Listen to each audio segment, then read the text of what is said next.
Periodismo hoy.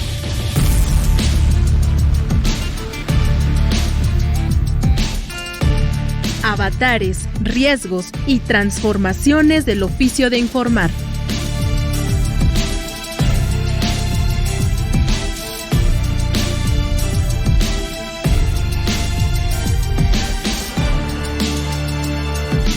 Muy buenas tardes, bienvenidas, bienvenidos a su programa Periodismo Hoy. Les saluda con muchísimo gusto Alexia Cervantes en compañía a la distancia de Andrés Solís. ¿Cómo estás, Andrés? Mi querida Alexia, como siempre, con el gusto de saludarte a ti, toda la audiencia que nos acompaña todos los martes aquí a través de las diferentes señales de Radio Educación en una emisión más de Periodismo Hoy. Así es, Andrés, hoy con un temazo porque... Pues lo cierto es que las y los periodistas ya teníamos un panorama complicado antes de la pandemia. Bajos salarios, poca protección por parte de las empresas de comunicación, jornadas largas, falta de seguros médicos, de seguros de vida, que es un lío conseguirse contratar uno, y un largo etcétera. Y ahora, en medio de la crisis sanitaria, lejos de mejorar, pues la situación se ha tornado mucho más sombría para muchos colegas. Y para retratar un poquito esto, se han hecho varias encuestas, varios cuestionarios, ejercicios entre los propios colegas.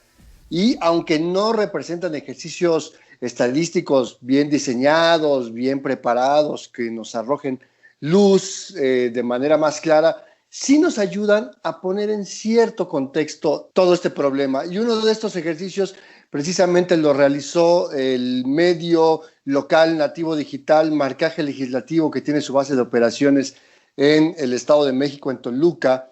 Y de ello vamos a platicar precisamente este martes con la colega periodista Violeta Huerta, una de las encargadas de este trabajo, que ilustra precisamente las condiciones en las que se está realizando periodismo en varias regiones del Estado de México, esta actividad que además, dentro de la pandemia, Alexia, hay que recordarlo, siempre estuvo en el catálogo de actividades esenciales y por eso tenemos que seguir saliendo a la calle a reportear y pues eso significa un riesgo. Y yo creo que lo hemos hecho con mucho gusto, Andrés, que hay un compromiso real por parte de quienes nos dedicamos a esto, pero lo mínimo que se esperaría es que, sobre todo las grandes empresas de comunicación que siguen teniendo ingresos altísimos porque la gente está consumiendo más información, pues lo más humano y lo legal además sería que pues contribuyan, que cumplan con su parte, que garanticen el salario a muchos que se los quitaron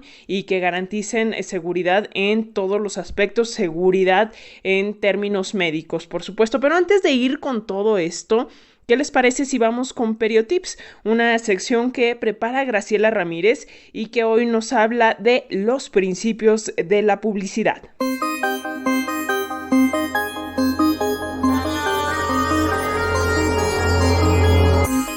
Periotips.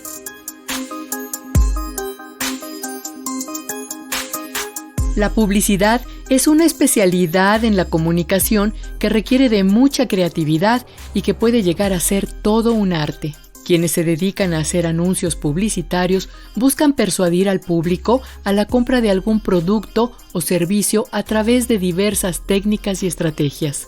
Una de ellas es la técnica llamada AIDA, que consiste en conseguir la atención mediante un discurso que despierte interés y provoque un deseo que lleve a la acción de comprar. Atención, interés, deseo y acción. La publicidad tiene una gran cantidad de recursos para dirigirse a los más íntimos deseos del receptor con la intención de inducirlo a obtener un producto. No se trata de convencer a través de la razón, sino de llegar al subconsciente y disparar el deseo de adquirir aquello que tal vez no necesitamos, pero que nos despierta una emoción. Es por esto que hace mucho que la publicidad dejó de estar centrada en el producto y sus cualidades para enfocarse en el consumidor y sus deseos, tales como el amor, el sexo, el poder, la felicidad, la seguridad, la pertenencia y la aceptación. De forma que la publicidad utiliza este conocimiento para relacionar los productos, servicios o ideas a las cosas esenciales que despiertan en nosotros emociones que nos ligan al producto y disparan la acción de comprar. Utilizan modelos y personajes que tienen la misión de causar empatía con los consumidores. A través de las neuronas espejo, nos identificamos con quienes actúan en los anuncios y queremos parecernos. Imitamos comportamientos y apariencias comprando los productos que nos ofrecen. En la publicidad, todo está científicamente calculado. Las personas que desarrollan la creatividad son conocedores de los efectos que tienen en nuestras mentes los colores, los sonidos, las formas, las palabras. Es recurrente el uso de metáforas, la asociación de imágenes evocativas, la síntesis de conceptos, la música y efectos ambientales que ayuden a producir el estado de ánimo deseado. La repetición es uno de los recursos de la publicidad, para lo cual es necesario primero que se comprenda el mensaje y luego que se recuerde, por lo que es necesario repetirlo incansablemente hasta el punto en que no se vuelva contraproducente. Esto hace que las campañas publicitarias tengan una temporada para luego ser renovada por otra. Sin embargo, las marcas suelen conservar ciertas características que las identifican permanentemente, como puede ser una frase memorable, un actor reconocido que identifica el producto o algún color que distingue a la marca. La publicidad busca generar vínculos a través de emociones de larga duración que generen comunidad de intereses y valores compartidos entre las marcas y sus públicos. Para ello, se realizan estudios de mercado, estudios psicográficos, estudios de grupos homogéneos por edades, sexo y nivel socioeconómico. Se colocan cámaras ocultas en sitios públicos, todo con el fin de conocer los hábitos de los consumidores.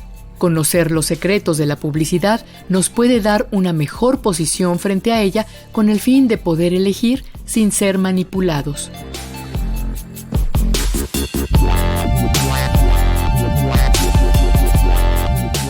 Continuamos con el programa, por favor, comuníquense a nuestras vías de comunicación para poder sugerirnos algún tema para nuestra sección de Periotips. ¿De qué le gustaría aprender a usted que no es periodista sobre este quehacer periodístico? Bueno, pues escríbanos en Facebook, nos pueden encontrar como Periodismo Hoy, en Twitter nos encuentran como @hoyperiodismo y mientras tanto vamos a darle cauce a algunos comentarios que tenemos por aquí. Así es, por acá nos escribe Alejandro Jaramillo y nos dice: yo descargué Telegram porque vi que se pueden enviar videos de gran tamaño y tienen la opción de guardarlos. Alejandro, pues ahora sí que en gusto se rompen géneros. Si tú te sientes bien con Telegram, adelante. Solamente no olvides activar la opción de cifrado, de chat seguro, por si las moscas. Y también Jimena Oliveros dice que con todo este revuelo de WhatsApp y las deficiencias de las otras aplicaciones, yo ya estoy pensando en mandar palomas mensajeras. Bueno, es un recurso que nunca hay que dejar de lado. La verdad es que este comentario de Jimena me pone a mí en una situación muy interesante de recordarle a la audiencia, Alexia, que pese a que usamos tecnología, no podemos dejar de usar sistemas análogos también. También debemos de seguir teniendo como periodistas, como personas comunes y corrientes, la opción de seguir utilizando tecnologías menos digitalizadas y que pueden ser más seguras, como por ejemplo, y además pueden ser muy enriquecedoras, como mandar una carta a través del servicio postal a alguna persona que queramos. Aprovechando ahorita la pandemia que no nos podemos ver, creo que sería una buena opción regresar al correo convencional, ¿no? Yo tiene años que no envío una carta, pero fíjate que con este mensaje de Jimena Oliveros, pues recordé que justamente la agencia, hoy la gran agencia de noticias Reuters, así empezó. O sea, se enviaban las noticias, los comunicados a través de palomas mensajeras. Así fue como inició esta gran empresa de noticias en el mundo. Y bueno, también le enviamos saludos. Tenemos por acá saludos a Rubén Morales Aburto y a Mistli Tlapcopa, que, bueno, pues participaron en esta trivia que hacemos cada semana, en esta trivia de periodismo en persona. Y mientras aprovechar para recordarles que si quieren volver a escuchar cualquiera de las emisiones de nuestro programa, si quieren volver a escuchar la entrevista que tuvimos con Ariel Telles sobre este tema de las herramientas de mensajería instantánea para los teléfonos, pueden descargar nuestro podcast que está disponible en la página www.medioradio.edu.mx o también en su teléfono inteligente en la aplicación de La Manzanita para que lo puedan volver a escuchar. ¿Y qué te parece, Andrés, si vamos de una vez a dar las primeras pistas de la sección de periodismo en persona del día de hoy antes de pasar al tema central de este programa? Hoy vamos a hablar de uno de los fundadores de la revista Proceso, pero debo decir que no se trata de Julio Scherer García, a quien ya le hemos dedicado esta sección en alguna otra ocasión. Se trata hoy de un sacerdote jesuita, fíjate nada más, que además fue periodista. De hecho, fue el primer jefe de información de la revista Proceso. Y aquí cabe decir que pues era un duro crítico de la Iglesia Católica. Hay una entrevista realizada por Silvia Isabel Gámez por allá de enero de 2009 en la que se preguntaba este personaje cómo se relaciona que el Papa viva en uno de los palacios más ricos del mundo con la pobreza de Jesús. Él señalaba, Jesús dijo, yo no estoy aquí como el que manda, estoy como el que sirve. Eso es lo que nos toca, apoyar, servir, respetar. No tengo por qué imponerle a los demás rezar el rosario y decirles que es pecado no ir a misa, decía este gran personaje. Así que si saben de quién se trata, comuníquense con nosotros en lo que escuchamos esta charla con la periodista Violeta Huerta sobre la precarización laboral y la exposición al contagio en el reporteo, en la calle, en tiempos de la emergencia sanitaria.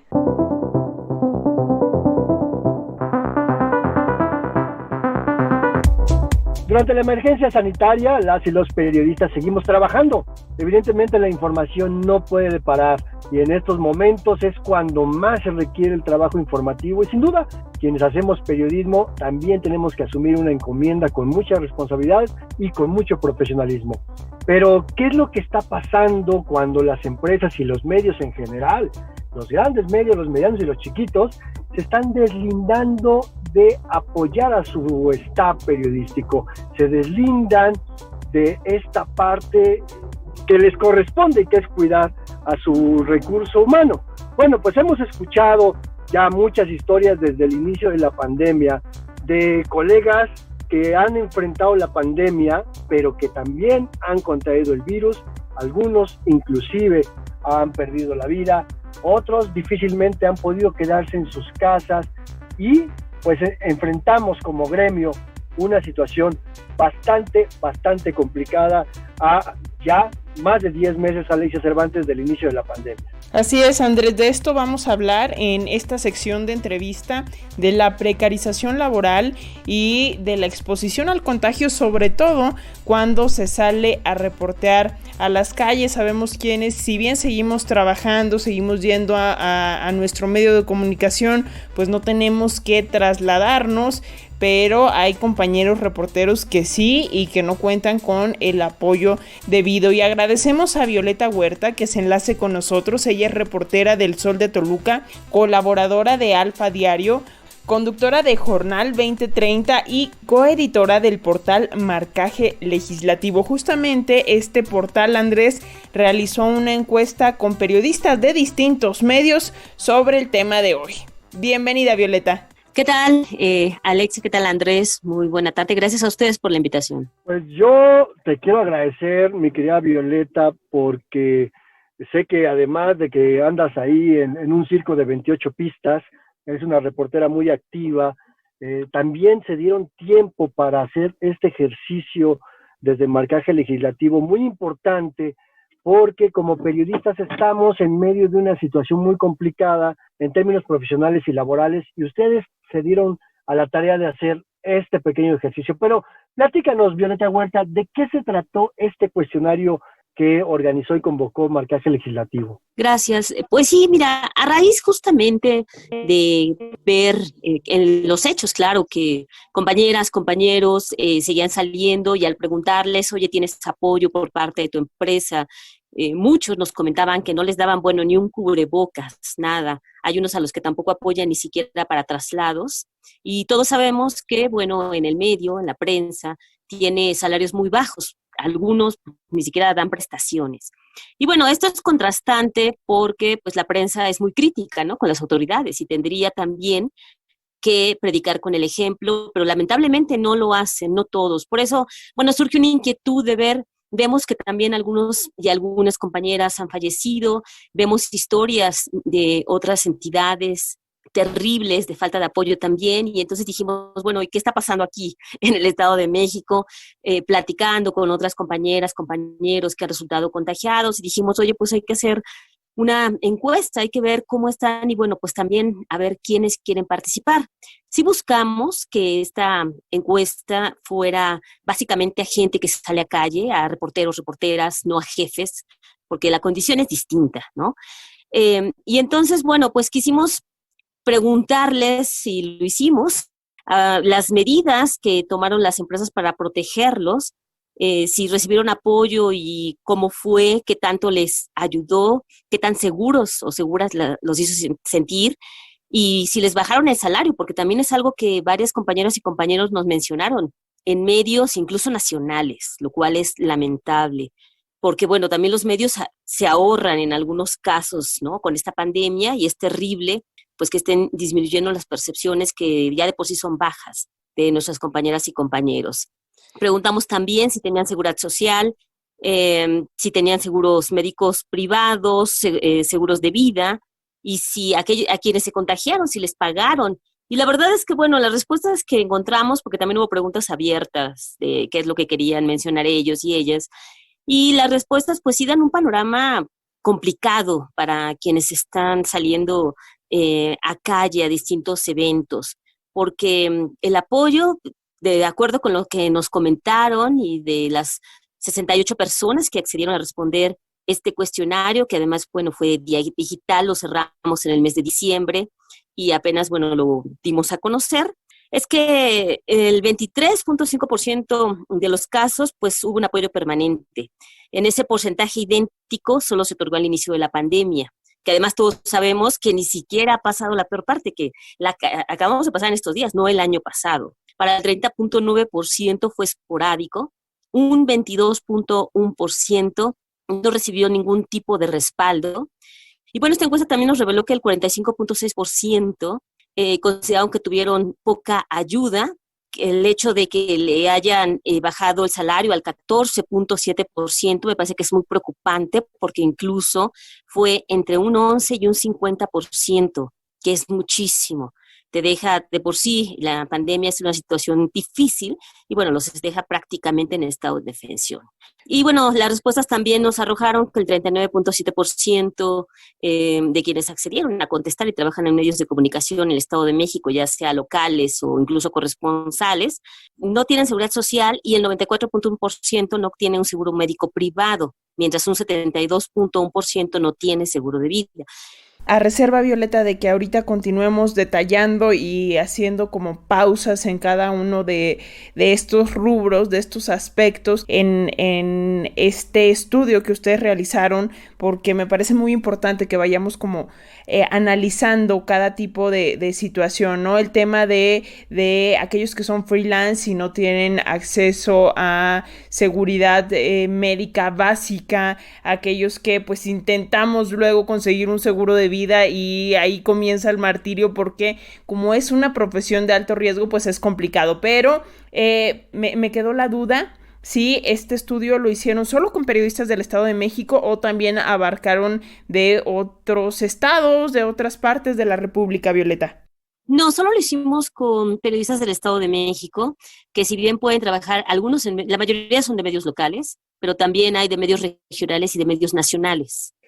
Platícanos un poquito de esta parte, Violeta, porque estás dando datos muy interesantes, pero fíjate, déjame poner un poquito en contexto, porque el Estado de México es el estado que ocupa el segundo lugar en casos de contagios y en casos de fallecimientos, solo después de la Ciudad de México. Y no hay un registro real, completo, claro, conciso, a nivel mundial inclusive, de cuántos y cuántas periodistas han resultado contagiados por el virus o que han perdido la vida.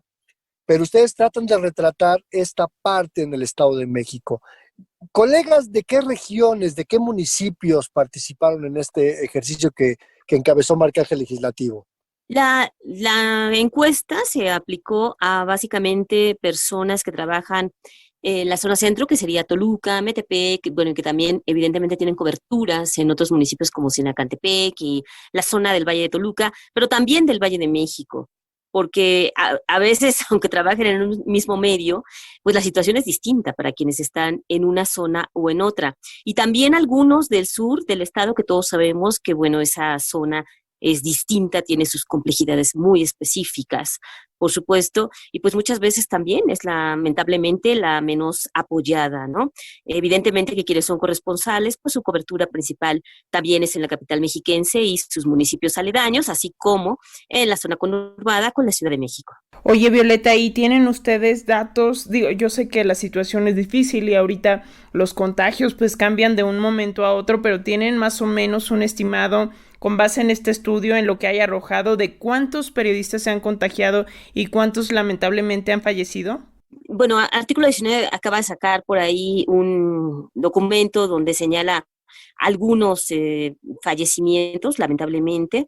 Nosotros aquí, de quienes aceptaron haberse contagiado, la verdad es que son pocos hasta diciembre.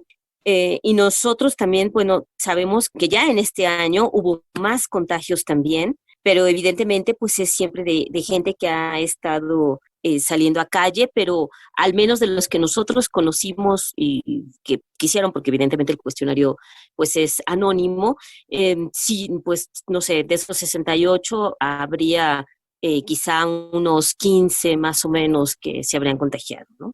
¿Tú crees, Violeta, que en este caso haya habido colegas que respondieron, por supuesto, el cuestionario de manera anónima, ¿no? Pero que creas tú que haya habido colegas periodistas que en el cuestionario han reconocido que no se enfermaron, pero públicamente no hayan querido hacerlo para evitar algún tipo de represalia? Pues la verdad es que también puede ser eso y puede ser otra cosa, Andrés, que nosotros conocimos también personas que sí se contagiaron y que lamentablemente pues al enviarles el cuestionario no nos lo respondieron, ¿no? Ahí no sabemos si sea por cuestión de represalias, por desinterés, porque pues muchas veces también la falta de apoyo de las empresas generan pues que ya digan como para qué, ¿no? O sea, si nadie me hace caso. Pero sí, a mí me parece que esa posibilidad existe, incluso del el mismo tema de que no quiero que lo sepan para que pues no piensen que yo me contagié, que estuve enfermo o que me puedan estigmatizar de alguna forma, ¿no? Sí, es que todavía está como, digo, ya no sé cuántos meses ya vamos para el año con la situación del confinamiento y todavía está como un poco el estigma del contagio en torno al COVID-19 desde mi percepción, ya un poco menos, pero todavía sigue allí. Y la otra realidad es que con esto que nos comentabas de que pues luego hay empresas que no están respondiendo de acuerdo al estudio que ustedes hicieron y les empiezan a descontar, a bajar el salario. Digo, hay casos en los que yo tengo compañeros, colegas periodistas que les descontaron los días que no fueron a trabajar, pero evidentemente no fueron a trabajar porque tenían 40 de temperatura, ¿no? Entonces, pues también ahí es un tema de humanidad por parte de los medios y de derechos laborales, pero quisieras repetirnos las cifras en cuanto a, no sé, los periodistas que han perdido el empleo, a los que les han disminuido el ingreso. Sí, bueno, de acuerdo con la encuesta que aplicamos, solo el 82.4% le respetaron su salario, lo cual quiere decir que pues prácticamente al resto, un 14.7% se los disminuyeron y a un mínimo porcentaje se los atrasaron, pero también lamentablemente es una realidad de ese tema de que hay empresas que atrasan los pagos y que pues van cansando al reportero para que ya se vaya o le quedan a deber y ya nunca le cumplen con el dinero que le quedan a deber, ¿no? Pero también sí es muy lamentable el hecho de que de quienes aceptaron contagiarse, haberse contagiado, solo el 80.8% dijo que había tenido algún apoyo de su empresa. La verdad es que los apoyos también fueron mínimos, porque además si no tienes seguridad social y no tienes apoyo de tu empresa, pues ¿qué haces? O sea, eso Si es te dan terrible. un cubrebocas ya te fue bien. Sí, sí, exactamente. Pero si no les dieron ni eso y encima enfermaron por estar trabajando y después la empresa los dejó solos y seguramente después les habló para decirles ya vente a trabajar, ¿no? Y lamentablemente pues al 37% de quienes se contagiaron no les pagaron los días que no trabajaron, algo que tú mencionaste y que sí es una falta de humanidad, es un incumplimiento a la ley, de verdad que es terrible esta situación. Y en los casos donde también había las reducciones salariales de hasta el 50%, ¿no?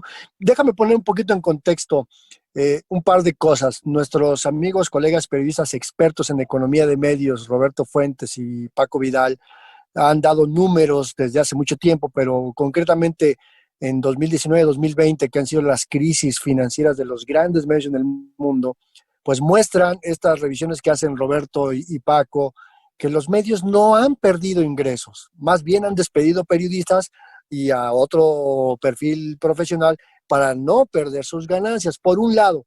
Y por el otro, el mes de junio, que había sido uno de los peores meses de la pandemia, en el Estado de México se habían reportado poco más de 19,000 contagios. En lo que va de enero de este año, van 34,000 contagios, y si lo sumamos con los de diciembre, son más de 66,000 contagios. Esto evidentemente pone en una situación muy complicada a periodistas que tienen que salir a la calle y que no saben qué persona está contagiada.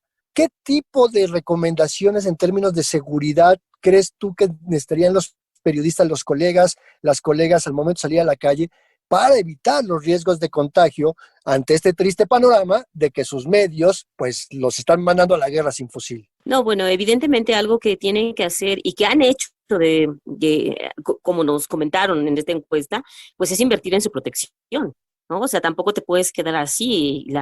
El 94% han invertido dinero en su protección, por supuesto, porque todos sabemos que pues los KN no son tan baratos, las caretas, incluso desinfectantes y demás, ¿no? Porque además tienes que salir y después regresar y proteger a los tuyos, a tu familia.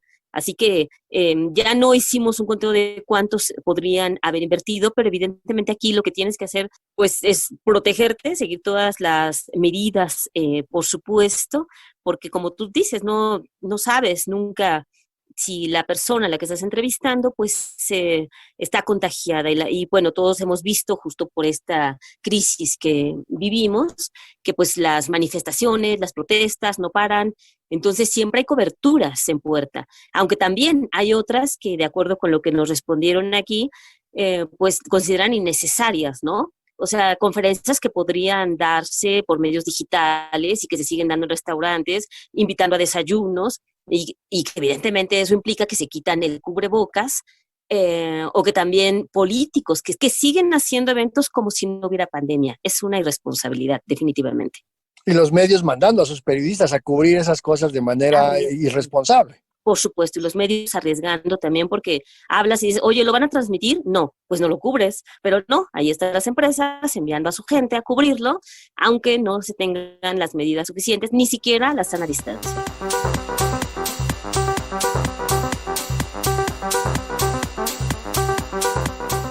Hacemos una muy breve pausa para seguirles dando pistas para ver si logran descubrir de quién vamos a platicar en Periodismo en Persona. Se trata de un periodista que trabajó en el semanario Proceso, esta revista de la que fue directivo y trabajó de la mano ahí con Julio Scherer García y con Vicente Leñero. Este periodista nació en El Paso, Texas, en Estados Unidos en 1929, donde sus padres se refugiaron durante la guerra cristera de aquellos años en México y su trabajo periodístico lo inició en Excelsior.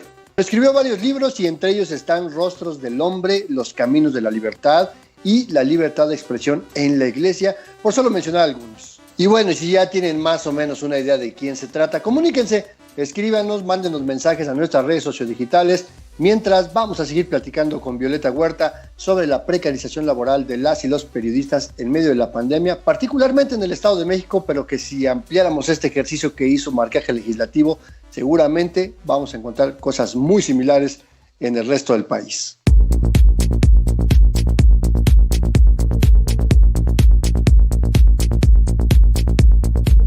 Estamos platicando con Violeta Huerta, ella es periodista, reportera del Sol de Toluca, colaboradora de Alfa Diario, conductora de Jornal 2030 y coeditora del portal Marcaje Legislativo, este portal que realizó una encuesta con periodistas de distintos medios sobre el tema de la precarización laboral frente a la pandemia del COVID-19. Y antes del corte platicabas pues algo que es muy interesante. Luego los medios de comunicación somos o suelen ser muy críticos con este aspecto de la pandemia, pero a la hora de la hora estos mismos medios no están viendo para sí mismos. Vaya, como dice mi madre, la zorra nunca se ve su cola, ¿no? Pero ¿cuál es la percepción de los colegas periodistas? Porque por ahí me da un poco la impresión de que el sentir es que se privilegia, por ejemplo, a ciertos sectores de los medios de comunicación, por ejemplo, al personal administrativo. No sé, ¿qué arrojó el estudio? Así es, hubo preguntas abiertas donde justamente les pedimos expresar pues lo que quisieran, y una de las respuestas fue justamente esa, que consideran que las empresas privilegiaron al personal administrativo,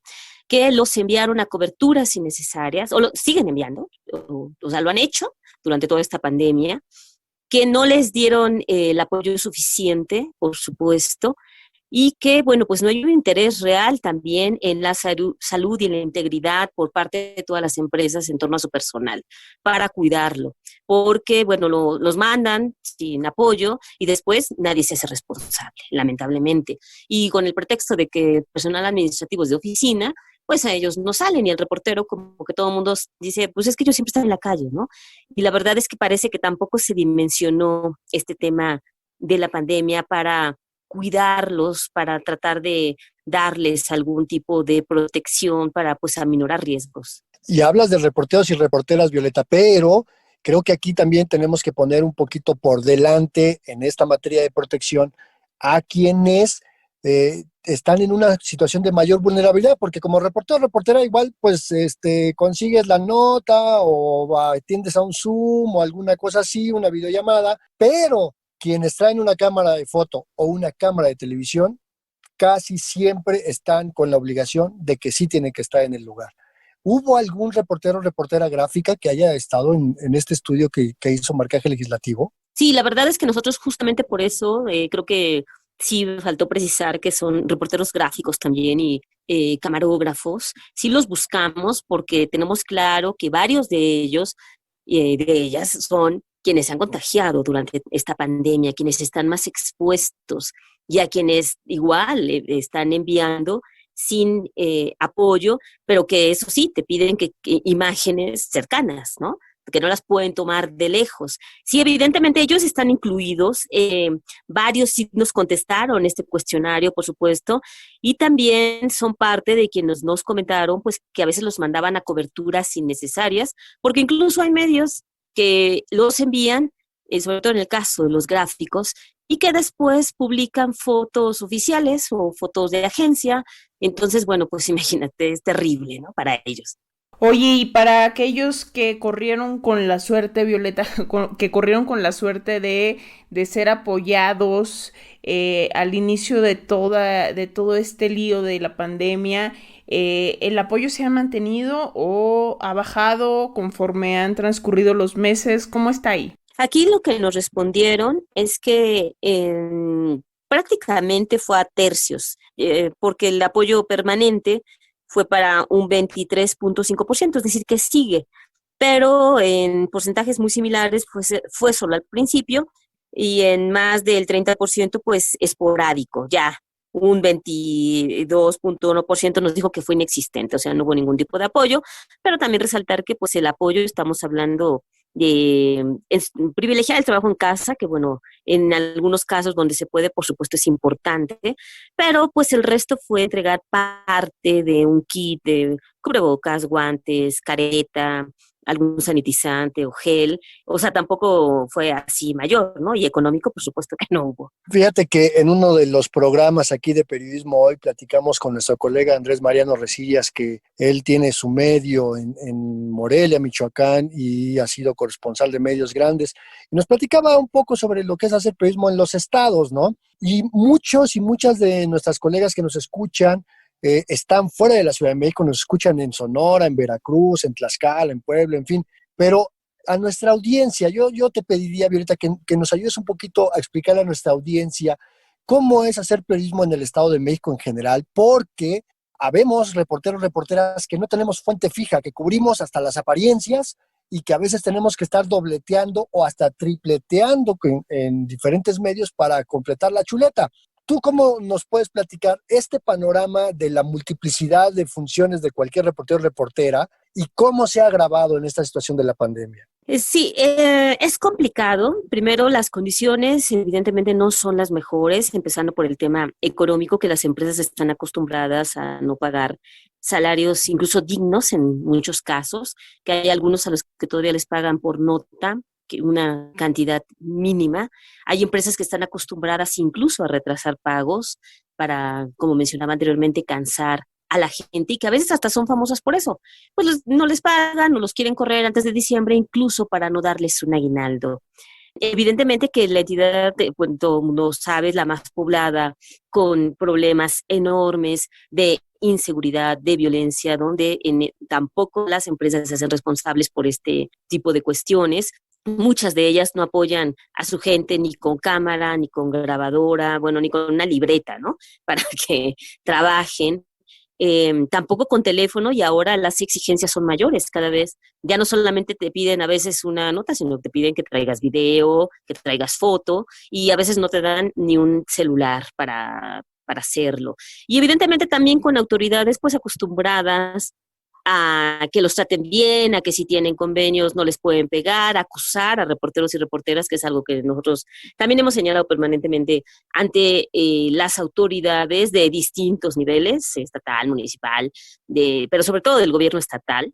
Es algo que no se ha perdido lamentablemente, de acusarlos cuando son combativos, cuando publican incluso algo que no les agrada, y eso se vio más en el gobierno de Rubiel Ávila, ¿no? Digo, tú lo sabes, lo sabemos todos. Es que es increíble porque en estos tiempos es cuando la gente más estamos consumiendo noticias, los medios han elevado sus ratings, su nivel de audiencia, vaya, les sigue cayendo buena lana, y los periodistas tenemos que seguir haciendo de 7 oficios, 14 necesidades, y nada más como apunte para todos aquellos colegas que los quieran o los despidan antes de diciembre por el tema del aguinaldo. Lo siento, pero de todos modos, aunque los despidan antes de diciembre, tienen derecho a la parte proporcional del aguinaldo, así que no se dejen, que no les vean la cara. Oye, Violeta, dinos dónde podemos encontrar a detalle, ver a detalle todos los resultados de este estudio que ustedes hicieron en Marcaje Legislativo.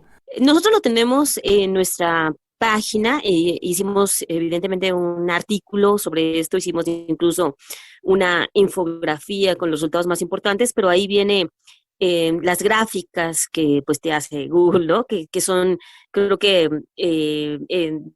exhiben la situación que viven lamentablemente las y los periodistas aquí en la entidad durante esta pandemia, y que se podría, creo, definir en periodismo desprotegido, ¿no? Lamentablemente por sus patrones. Y antes de que nos despidamos de Violeta Huerta, déjenme hacer una precisión fundamental. Violeta Huerta no solamente es una muy buena reportera, una extraordinaria periodista, sino que también ha trabajado mucho en favor del gremio reporteril mexiquense, especialmente con este tema de la pandemia, pero también ha sido una de las periodistas mexiquenses de que haya mejores condiciones, de reducir las brechas de desigualdad, de acabar con el patriarcado en los medios, y creo que esto es muy valioso ponerlo en este momento aquí para que sepan de qué tamaño es Violeta Huerta. Y por supuesto, agradecerte que nos hayas acompañado, que hayas querido platicar con la audiencia de Periodismo Hoy, con la audiencia de Radio Educación esta tarde. No, al contrario, muchas gracias a ustedes por la oportunidad, porque me parece muy importante pues saber qué es lo que está pasando, poner en evidencia la situación de pues los quienes trabajamos en medios de comunicación. Y como recordarás, incluso el año pasado, con motivo del Día de la Mujer, también hicimos un estudio, aunque ahí evidentemente fue por un grupo más grande de diferentes reporteras, pero que también exhibió pues que hay un machismo increíble y que pues lamentablemente también una discriminación tremenda hacia el gremio. Pues muchísimas gracias, Violeta Huerta, por darnos esta información, por compartirnos estos datos duros, crueles, pero es la verdad, y no es luego como nos pintan, ¿no? Que los periodistas ahí con el chayo y con el fajo de billetes debajo del brazo. No es así, y la situación de hecho es muy complicada para aquellos profesionales de la información que hacen bien su trabajo. Muchísimas gracias, Violeta, y espero que esta sea la primera de muchas charlas que tengamos aquí en Periodismo Hoy, porque la media hora se nos fue rapidito. Muchas gracias a ustedes, agradezco la oportunidad.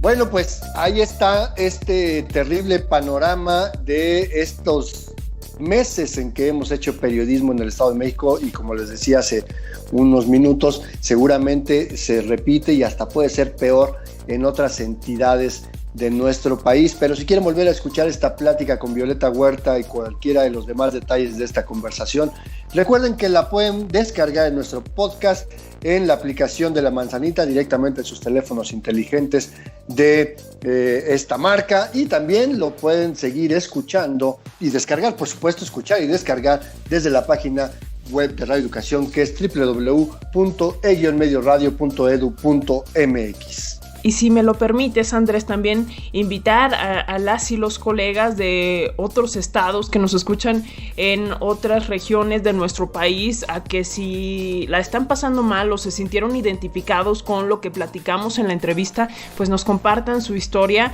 Para eso está este espacio, para hablar, para denunciar, para poner sobre la mesa estas situaciones a las que nos enfrentamos como trabajadores de la información, y pues aquí con mucho gusto los leemos, los escuchamos.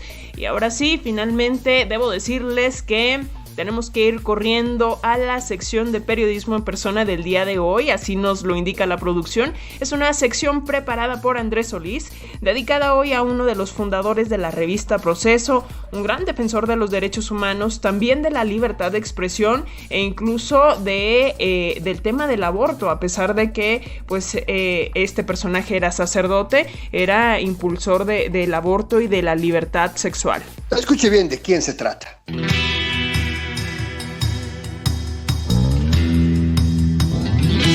Periodismo en persona. Hoy dedicado a Enrique Massa.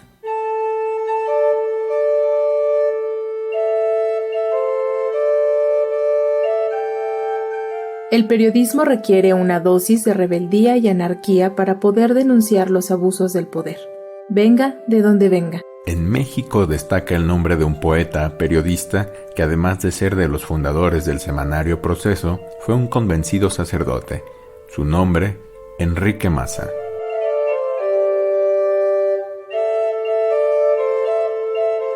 Enrique Massa nació en El Paso, Texas, en 1929, luego de que su familia se autoexiliara a territorio estadounidense como consecuencia de la Guerra Cristera que se vivía en México.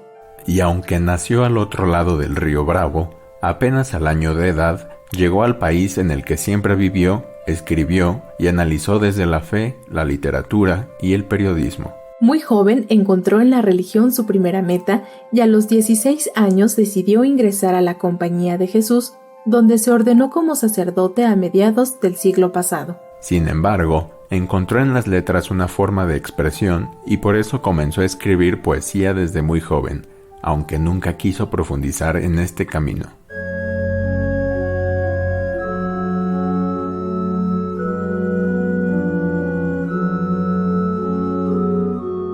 Pocos años después de haberse ordenado sacerdote, Enrique Massa se dio cuenta de que le gustaba contar historias, así que quiso estudiar periodismo. En aquellos años de su juventud, las carreras de periodismo en México estaban apenas en ciernes, así que optó por matricularse en la Universidad de Missouri en su natal Estados Unidos. Sus estudios no se quedaron ahí, pues su formación religiosa le permitió también estudiar maestrías en ciencias y humanidades, filosofía y teología.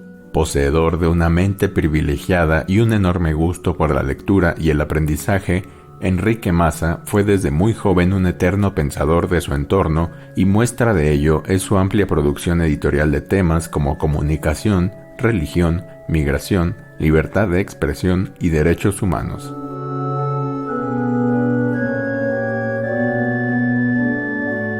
La carrera de Enrique Massa como periodista comenzó a mediados de los años 60, cuando fue vicepresidente de la organización Prensa Católica Internacional. En 1964, su nombre comenzó a aparecer en las páginas de Excelsior, en los años en que Julio Scherer García dirigía el llamado Gran Diario de México.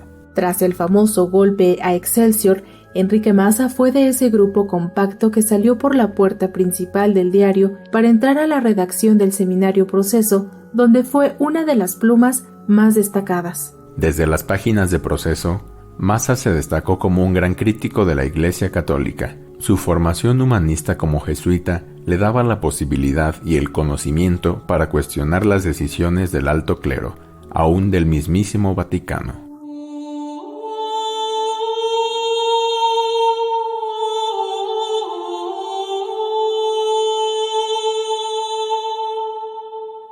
El 23 de diciembre de 2015, la muerte encontró a Enrique Massa a los 86 años de edad, aunque estaba alejado del periodismo hacía unos 5 años antes. Sin embargo, a Enrique Massa lo recordaremos como un cura periodista que fue un firme defensor de los derechos humanos, de la libertad de expresión y de temas controversiales como el matrimonio igualitario y el derecho a decidir sobre el aborto.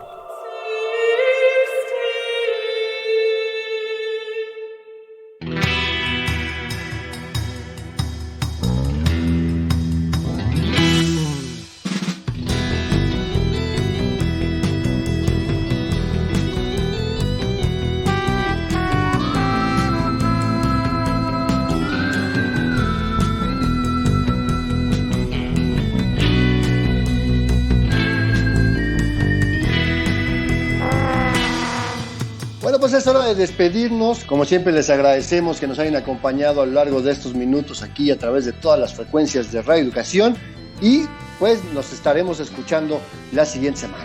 Ya saben que tenemos una cita todos los martes pasadito de las 13 horas y que nos pueden encontrar a lo largo de la semana en nuestras redes sociales, en Facebook como Periodismo Hoy, en Twitter como @hoyperiodismo. Y Andrés, voy a hacer una rápida invitación a nuestros radioescuchas, a que escuchen hoy el último de 3 programas especiales que realizamos sobre el 7º Foro Especial de Son Jarocho. Este último programa lo podrán escuchar hoy a las 21:30 horas. Este año no pudimos ir a Tlacotalpan, Veracruz, como acostumbramos, como tanto nos gusta, pero a la distancia nos conectamos con estos grupos maravillosos y esperamos que disfruten un ratito de buena música, de música mexicana.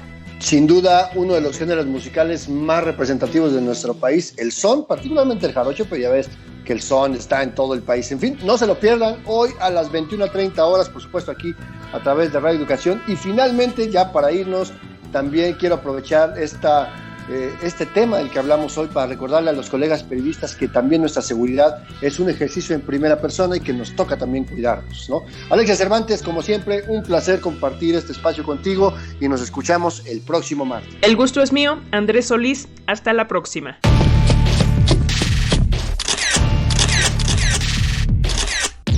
Periodismo Hoy.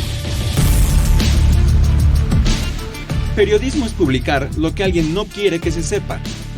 Todo lo demás son relaciones públicas.